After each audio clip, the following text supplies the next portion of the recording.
আচ্ছা, আমরা এখন শিখবো প্রতিটি লেনদেনে কয়টি হিসাব খাত থাকে। আচ্ছা, প্রতিটি লেনদেনের কি একটি হিসাব খাত থাকতে পারে, নাকি দুইটি, নাকি তিনটি, নাকি তারও বেশি?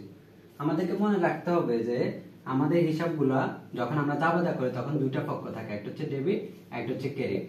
কিছু কিছু ক্ষেত্রে দেখা যায় ডেবিট এন্ট্রি একটা থেকে বেশি হতে পারে, অথবা ক্রেডিট এন্ট্রি একটা থেকে বেশি হতে পারে। যেমন আমরা যদি নগদ টাকা এবং ব্যাংক জমা নিয়ে ব্যবসা শুরু করি, তখন আমরা বলতে পারি যে নগদান হিসাব ডেবিট, ব্যাংক জমা হিসাব ডেবিট, মূলধন হিসাব ক্রেডিট। তাহলে কিছু কিছু ক্ষেত্রে দেখা যায় ডেবিট আইটেম একটা থেকেও বেশি হতে পারে, আবার কিছু কিছু ক্ষেত্রে ক্রেডিট আইটেমও একটা থেকে বেশি হতে পারে।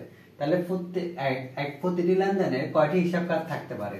এটা উত্তর হবে যে 2 বা ততোধিক। তার মানে 2 হবে সর্বনিম্ন, দুইটি পক্ষ হতেই হবে, একটা ডেবিট একটা ক্রেডিট, এবং তার চেয়েও বেশি হতে পারে। আশা করি সবাই বুঝছেন, প্রতিটি লেনদেনের হিসাব খাত হচ্ছে 2 বা তার থেকে বেশি।